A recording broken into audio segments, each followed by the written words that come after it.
Welcome to Veterans Archives, where we are dedicated to preserving the stories of our nation's heroes. We hope you enjoy this story. Be sure to hit that subscribe button, like and share our videos. Check us out across all social media. Be sure to like and share those pages as well. And for more information, go to www.veteransarchives.org. Today is Monday, June 2nd, 2025. We're talking with Louis Tippit Jr., who served in the Seabees Construction Battalion in the United States Navy. So good afternoon, Louis. Good afternoon. It's great to see you today. Thank you. And we're going to start out simple. I know you've been doing a lot of interviews, so you're probably pretty good at this by now. But yeah, so when and where were you born, Louis? Malden, Missouri, Dunklin County.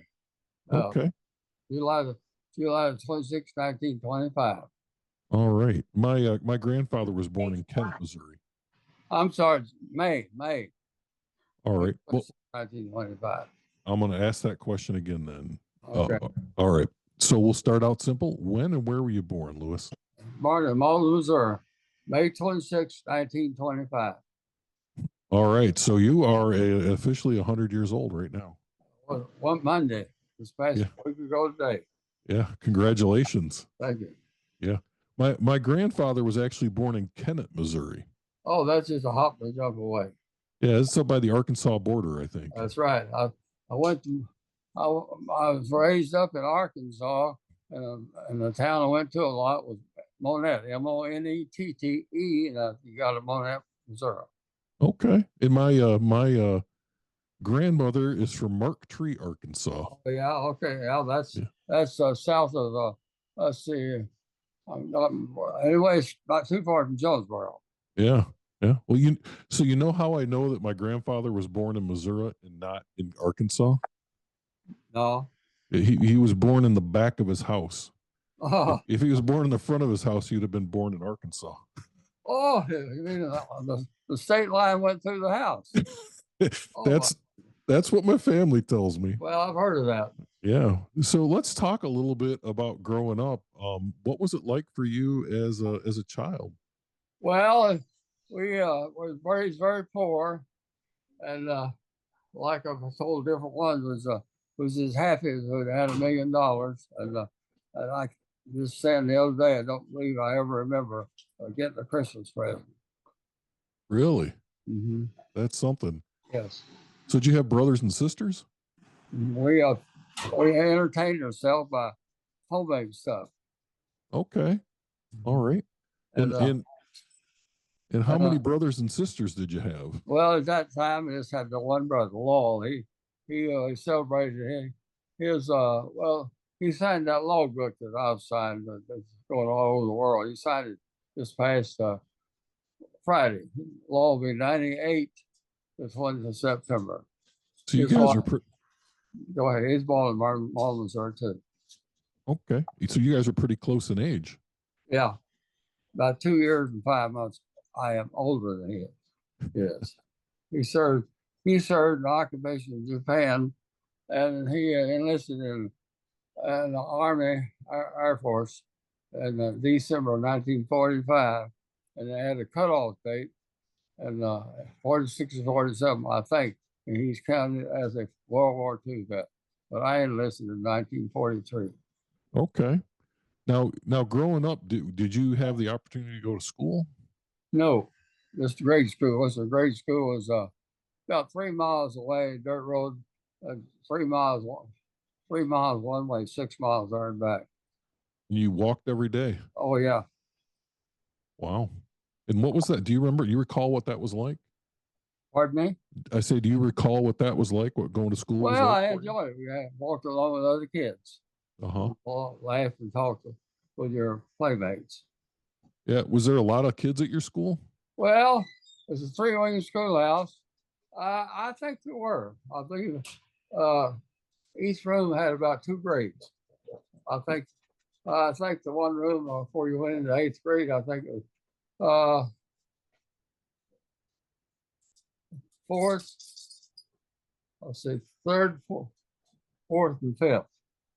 I think the 6th and 8th you went into. That's the last room. Okay. So you went up through the 8th grade then? Yeah, well, actually, in the diploma in 8th grade, but I, well, it was on my record enough that I was passed by oh, well, was around enough other people that I knew everything. Okay. So you after you got done with grade school, what did you do? Oh, I Did was you on the farm. Yeah, we had 2 seasons. You had a cotton chopping season. You had cotton picking time, and uh that's how we made our living. that's some hard work, isn't it? Oh God, yeah. When I went in service, I was getting $1 a day. Oh my gosh. Mm-hmm. And it's hot during that Oh time yeah, of well, season. yeah, I can be. Yeah, Yeah. yeah. It Yeah. can. So July when I land by the crop shots, it's gonna be hot, and you start picking cotton. And I think in September. It's been so long since I've been on the farm. yeah. So you did that for a number of years then. Oh yeah, up to one. And Listen went in service. The first electric license I slept under when I went in service. The first shower under pressure when I went in service. The first train rider was the one went in service. You just keep counting. Yeah, a lot of firsts for you. Pardon So me? I say that was a lot of firsts for you. Oh yeah. Yeah. Yeah. Yeah. So you where'd you go to basic training at? Uh, well, I took my went to Camp Prairie, put boot training in Camp Prairie, Virginia, and came from there back to Gulfport, Mississippi, and took my advance. And when the advanced training was over, I went to go overseas, went back to Norfolk, Virginia, and went through the Panama Canal and out in the South Pacific and the Pearl Harbor. But Pearl Harbor back then, a lot of us might not know it, was not a state. I did not know that. Mm-hmm. So were you at Pearl Harbor then when the attack happened? No, I was too young. I was on like 16 and a half. Okay. Mm-hmm. It Okay. It happened December 7th, 1941. And this from there till 42 just very short. Okay. And you so how did you come about being a CB? Well, a couple of friends of mine that lived in Monette, which I got kind of got acquainted with them. They said they was joining the Seabees and they wanted me to. We all three joined. They called us the Arkansas Travelers. And one of them was 1 day older than me, and one was two, and we were born the same year, the same month. We didn't know it. We got into the Seabees together, and we stayed together all the time. Yeah. Now when you got done with your advanced training and you went overseas, where did you go? Went to Pearl Harbor, Okay. and there about 7 months. But this Pearl Harbor, they just got through raising Oklahoma. It's in such a bad shape they took it out and sunk it. And Arizona, I went around, did a lot of time going over to Fort Allen to work. Just the superstructure sticking up out of the water. Have Mhm. you ever been there? Right up from Pearl Harbor is Red Hill. You see a sign out on the highway there. That's where camp was. Okay. What kinds of things did you do there in Pearl? Well, well, one of the things was on what's called Banana Project. I think I'm pronouncing it right. And we built warehouses. It was all metal except the wood. The frame was wood. It was like 40 by 100. Anyway, they didn't have electric in it or concrete floors because they only put stuff in there that didn't have to be refrigerated, like coffee, sugar, flour, and stuff like that. All the dry storage, right? Yes, Okay. All right. and And how long? Oh, go ahead. you know, uh, I was going to say in that area now it's what I think is a big Kmart store, It's what? I'm sorry. Kmart shopping center in that area now. But they still got some warehouses, I think there. Yeah, probably some of them that you built. Yeah, Yeah. Now, how long were you at Pearl? 7 months. Okay. And then where'd you go from there? Well, got on a ship. Uh, Went from there, started out, got out to Perry Island in the Marshalls, and then it was invading the Philippines. We had to sit in the harbor in that hot sun for 12 days, waiting on the escort to go on into Saipan. And we went into, well, I know we just got not too far out from carry all of our ship plate out. The Jap sub was trying to get us. And anyway, the shore escort circled around us, located the sub, and went to drop in ash cans on it. You know what? You heard them say, ash cans, they can settle when it go down so far, then they go off. Oh yeah, the depth charges, I think, is what they call Yeah, them on TV. depth charges. Yeah. Yeah, we went to fantail ship, watched the Navy ship unload them on the submarine. They said they got him. You know, they play tricks.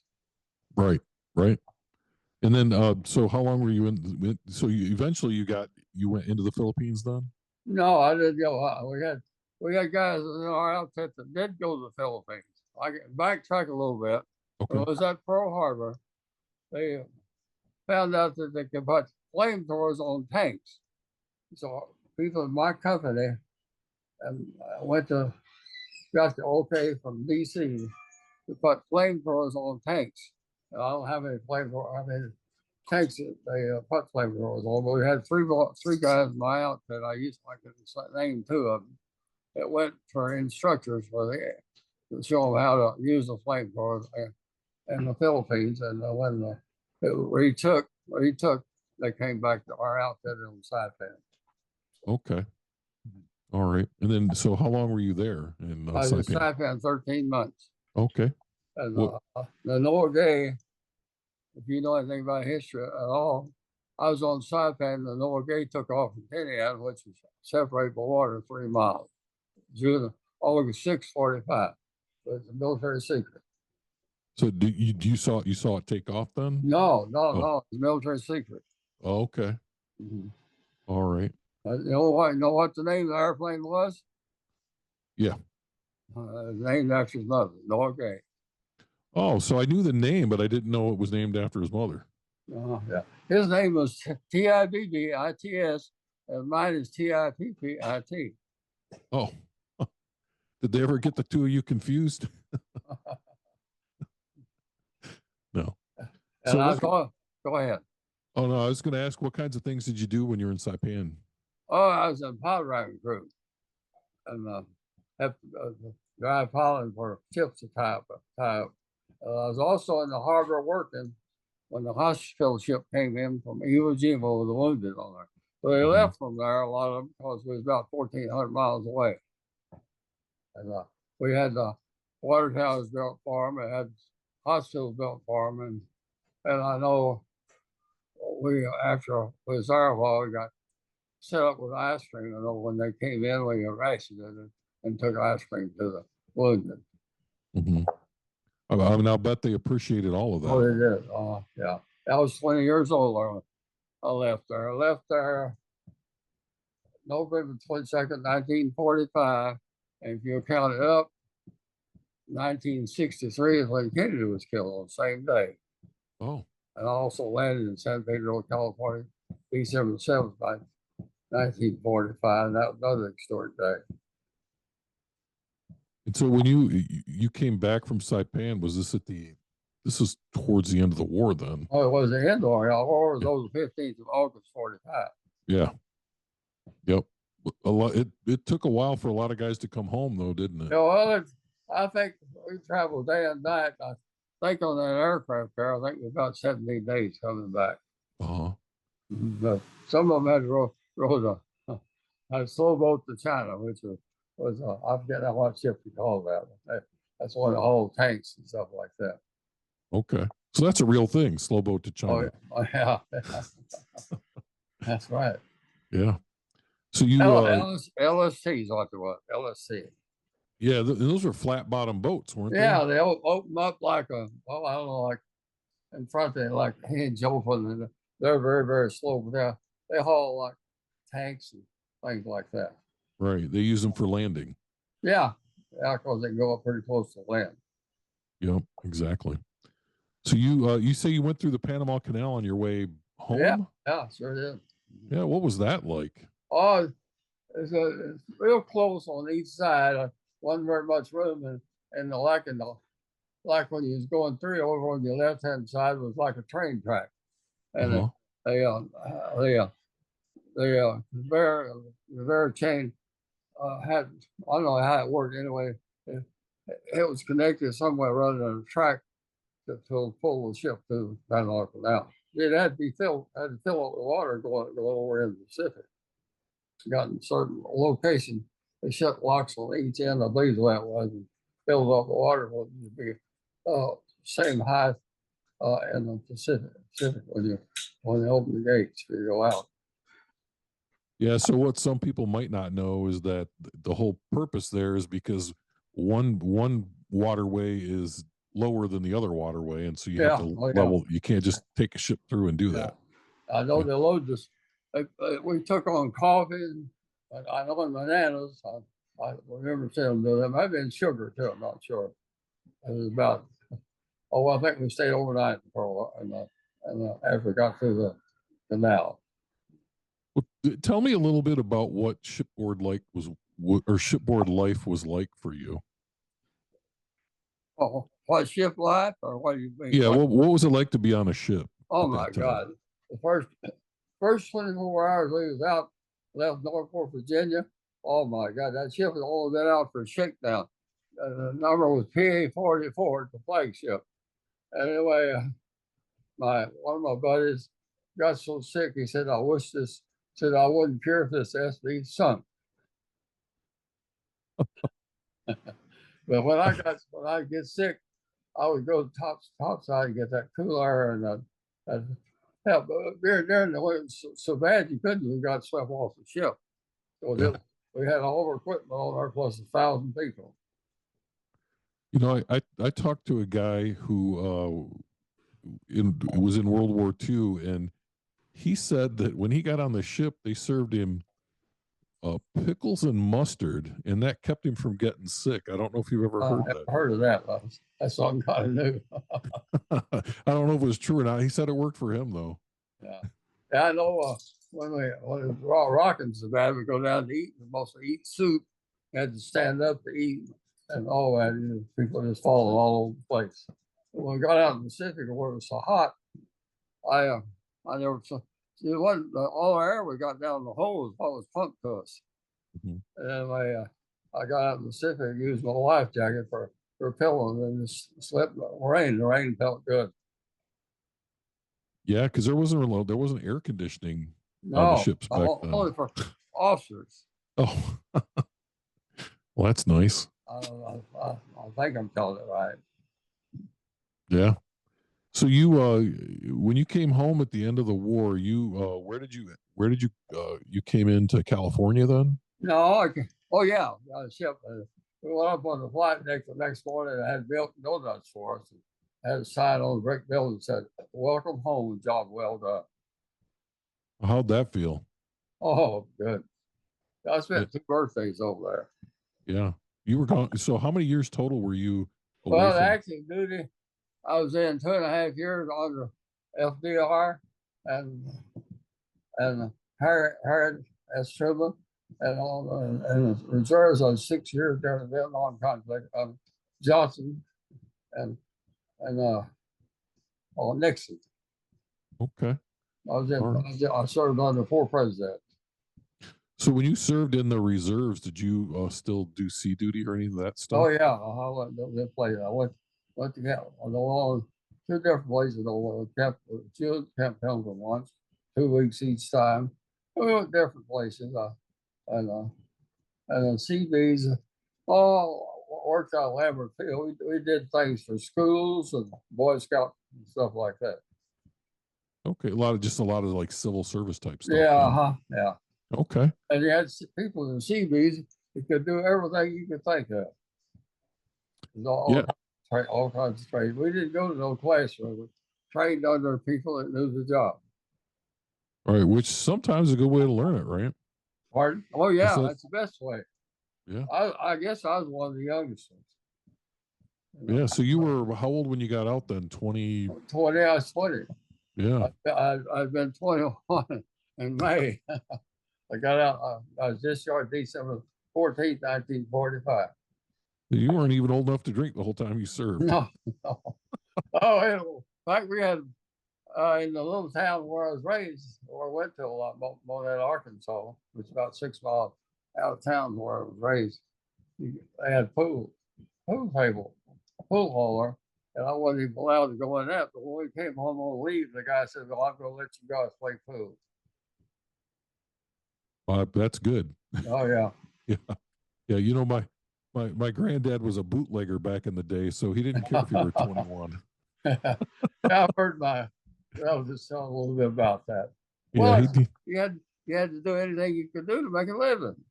that's the truth, and he did, and Yeah, I'm sure you did as yeah, well. So yeah. It's terrible how people see. The generation I was in was bad, and the one way before me was it's terrible how it had to work. right. Well, you were born just after the Depression, really, right? Something like that. I know I've heard my mother say she picked cotton for 35 cents a hundred, and I heard and my grandpa, I was around him about 10 years before he passed away, and he always some stories that he used to tell.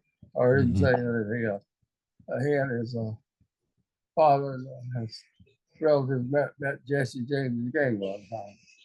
Really, Mhm. that's pretty amazing. And my mother was raised, started out in Orville, Illinois, and went from Orville, Illinois to Oklahoma in a covered wagon. Wow. Well, you just don't hear those stories anymore. And another thing I wanted to say, I was raised in a log house. No, not a cabin, a log house. A lot of people says cabin, but I think cabin means is a little bit different than a log house. Yeah. Yeah. Well, it was like a house. It wasn't just a Oh small, yeah, right? it's all cypress logs, and the bark been peeled off of them. And there wasn't no electrical stuff. They did everything with a crosscut saw, hand saw, and chopping axe. Yep. And you didn't use nails either, did you? Oh yeah, they put the roof on. Okay. Roof, yeah, everything was the roof was logs that had been buried in the ground. You dug dirt out from around them. It's been buried in the ground for years and years. And I guess some of it was like 3 foot, was over 3 foot through. You saw them off the length. The boards needed to be. You split homemade boards, and that's what went on the roof. I know Oh, so I was just 10 years old. I was having to carry the board from where they split them at to go on the roof. you spent your whole grown up time working hard. Oh yeah. Yeah. I started making a hand in the field at 11 years old. Gosh. Which probably helped you stay healthy even now. Yeah, well, yeah, yeah. Well, like nobody had any electric, and started getting electric after I come home from the service. Uh-huh. And we didn't. And the food my mother cooked the morning, we had to eat it that day. And then in the summertime, when it got real warm, as I was picking cotton, they had ice trucks from different little towns that delivered ice. And I think they brought ice. Not every other day, they could get 20 pounds of ice for 20 cents. And we had no refrigerator. I had to put the ice on the porch to cover it up with no wore out quilt. And the ice was only for your tea, Oh, iced tea. We yeah. drink iced tea out of quart fruit jars. So you were saying that the ice was 40 cents for 25 No, or for 20 cents for 20 pounds. okay. Not like that. Yeah. Yeah, so your mom had to pick 100 of cotton almost to pay for ice for a day. Well, yeah. My mother didn't come to the fields and she got everything took care of. We had like 3 milk cows, and either one or two of them giving milk all the time. And she always did those chores. And I Okay. didn't have her to say, "Oh, get out here, come out here and help me milk the cows." I'll help her a lot. Because she used to say to me, just a kid, I know she used to say, us two boys, she said she had a nickel, she wouldn't divide it between them. And she used to say that the girls could have my brother, but couldn't have me. Oh, wow. Wow. So let's talk a little bit about what happened. So you served in the reserves. You did your service. So what did you do once you left the military? Well, I came to, well, at first, when I came home and served, I was in Arkansas just a short time. I know President Truman was the first president I got voted for, because that old had to be 21. And I went to California just a short time. And the people out there I got to working with uh, in skilled trades. And I know I first started out the place was working building a rock crusher. And anyway, time come to join the labor union. And the people that worked around said, no, said, you're not joining the labor union. Said, you're going to be in skilled trades. I liked it real well. So I got in skilled trades. Just worked at that a short time. We built a rock crusher. I got finished. I came back to Arkansas and just stayed a short time. Came to St. Louis and went to work at Fisher Body in 1960, 1949. My son was born December 11, 1948. Okay, so you got married then in there in between all that. Well, I was married. I got married. Got home the 14th of December. The girl I married, we knew each other. We wrote to each other all the time. I was in service. And they got married the 27th of December. And guess what was how they got on tell the story. We stopped on Dirt Road Court, I guess you'd call it. And anyway, she was both real quiet. And she just up and said, the penny for your thoughts. I said, would you marry me? She said, yes. Did you get your penny? Pardon? I say, did you get your penny? Yeah, I don't know for sure. Anyway, we was married 37 and a half years. And wow. The girl that you've talked to, my wife, I lost her. And December, let's see, July 1984. Yeah, 84. She tried to go through the Fort Oakland Heart Surgery, the Mayo Clinic, and she didn't make it. We had 2 here at Barnes and 2 at the Mayo Clinic, Rochester, Minnesota. Then I married, run into Barb's mother later, and well, I can tell you a story about her. Her and my first wife's birthday was one day apart. But Louise, my first wife, got 2 years older, but I'll say I was married to 2 good ones. Yeah. I was married to Barb's mother 35 years. She's married now. We're just married. So you have a total of almost 70 years of being married. That's right. That's a pretty good record. Yeah. And like I told different ones, that's something I never did believe in, beating up on your wife. I never did hit either one of them. Yeah. Well, probably one of the reasons you stayed together so long. That's right. Yeah. I know one time, Barb's mother was sitting on the couch, and I was standing in the doorway, and I asked her to be doing this because I wanted to hear what she had to say. I said, "Are you mad at?" Because I knew she was real sick. She said, "No." I said, "I couldn't be mad at you." Said, "You're too good to have that." That's really nice. Yeah. Really nice.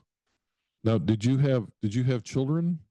Oh yeah, one son, and I've lost him the first of October 24.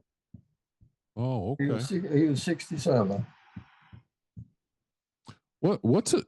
I'm just curious. What's it like to watch your children kind of grow old with you? That's Yeah. Well, my first wife had the rheumatic fever when she was 11 years old. And the doctors I had then wasn't anymore veterinary. Now, veterinary knows more about human back than they did back then. Anyway, they thought she was just having chills, and when he was born, it came back on her and said, "Us not having more kids." And okay. I had 3 years before he was born. Another thing, my cousin, his wife, got married that day. I didn't really know it. and my wife and I got married that night, and they were on my marriage license. Signed my marriage license. 4 of us are plus a preacher. You know what it costs to get married? Well, how much? $3. Wow, that's cheap. better stay married because it doesn't get any cheaper. Yeah, I had 2 good ones. I mean, they were good people. They both had, they both had, they're both good workers, good cooks, everything you can think of. They've had just a whole lot of life. Yeah. Well, tell me a little bit about your son. What kind of work did he do? Well, my son graduated from the Academy of Fine Arts in Overton Park, Memphis, Tennessee, and he is a photographer of trade. He done lots of silk screening. I know you've probably heard of Winfield, Kansas, state capital of the world, where they play music. Yeah. He went there almost 50 years. And he had 2 brain surgeries, 4 and 5 years ago. And I don't know exactly. He took sick. He's well educated and very, very smart. And he just went downhill. Yeah. Yeah. You must have been proud of him, though. And he wasn't no alcoholic or smoker. Yeah. That's something that's something that didn't bother me. And then, so when you married Barb's mom, she already had Barb then? Oh yeah, Barb was 29. Okay. Oh yeah, I guess if you do the math. Yeah. She had 3 girls. And Martin Sue was at the wedding, and the wedding was in her backyard, real close to from where we're at right now. And I think we had about 80 people there, and we had a 5-piece band. And my son knew a lot about music, was in music with other people, and he and Barb got the band together. We had a 5-piece band. It was about 80 people there for a wedding. It was outside in our backyard. That sounds really nice. It was. Now, how did you meet Barb, or how did you meet Barb's mom? Well, I worked with a guy at the picture body. It was a room in her basement, and he told her about me.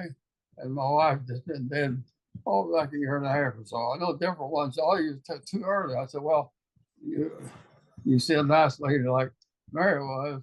You fool around and you let them get away, you're going to be sorry. Yeah. And anyway, he told her about me. I guess she was interested in me. Believe it or not, she came to see me. Oh, that's something. And when we got married, I knew we was going to get married. I said, Mary, I'm going to let you ask me to get married. She did. Oh, she might as well. She came to see you first, right? Yeah. Yeah. Yeah, she sure did. Yeah. So how long did you work at Fisher Body? 31 and a half years. Okay. So you retired. Fisher and Chevrolet went together 71 or 72. I'm not real sure. But that's you. Go ahead. The new plant, they just opened it up when I retired. Okay. Huntsville. So you pretty much worked there the whole time after you got out of the service, then, right up to your retirement. Yeah. Yes. Yeah. What kind of stuff did you do there? I was millwright. I have worked with a lot of steel. I have built conveyors, conveyors, and different things that we was asked to do. Okay. But we had a good union. We didn't have general maintenance. I think general maintenance had gotten out all the plants. But before I was at millwright did his work. Pipe fitter did his work. Electrician did his work. But the welder was neutral because they could call on the welder to work within the trades. Oh, so you didn't have to worry about it if you needed a welder then. No, this your trade. Yeah. So you retired in the 1990s? Hard December 3rd, 1982. Okay. Wow. And so you've been retired for 43 years then. Something like that. You got it up. But you're 43. I've been telling everybody 42. So you've really kind of lived 3 lifetimes. Yeah, I know we went through HEWL on some of the things we had to go through before we got a good union. I was just thrilled to death at state little because I got a union pension out of this world. And I mean, that's I nice. got a hospitalization pension out of this world. Yeah. My dad was a member of the United Auto Workers, so What was the what? he was a member of the UAW, United It Auto was Workers, good. From Detroit or where? out of Lansing, Michigan, actually. Oh, Lord. Mm-hmm. Yep. Yeah. So always had a roof over our head, and he got a Yeah. great Oh, pension. I know you probably heard me speak of Walter Reuther a lot. Yes. I know Walter Reuther said, when you start the union, you're going to try to get, uh, yeah, try to get hospitalization for us from cradle to grave. You almost made it. Yeah. Well, you think about it, so here in Michigan, at the museum right here in my town, there's a whole section of the museum that talks about the unions, and there's pictures of the unions. For youth. Yep. Well, I tell you right now, people really don't realize it. If it wasn't for unions, retirement, Social Security, and different things like that, you would be drawing it. Right. Right. A lot of people don't know. You got people, when I was out 30 years ago, some of the new people come in and seen pictures of how things were, and they said, "Oh, was it really this bad?" I said, "Yes, and worse." Yeah, because the unions really the unions started because of safety.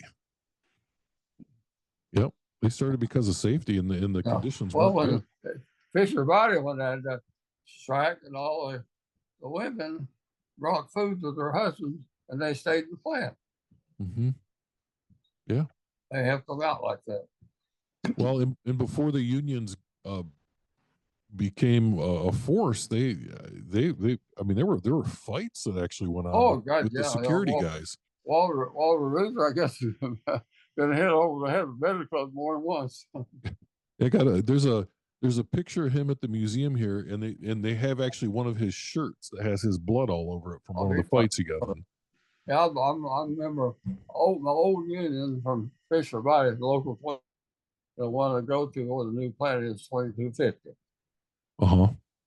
I was out there, they honored me of my retirement, and the mayor out there gave me a plaque. That's nice. I've got, Very nice. I don't have much stuff I've got. I've got enough stuff that I could write a book. You should. For sure. So is there anything that you haven't talked about that you'd like to talk about today? No, one of the things I always said is do unto others like you'd be done, like you'd have to be done yourself. Okay. All right. So that's one of the questions I always ask is, what would you like to, when someone's watching this 100 years from now and we're both not here, what would you like them to take away from how you lived your life? Well, I like to just think about what we went through to make things like they are now.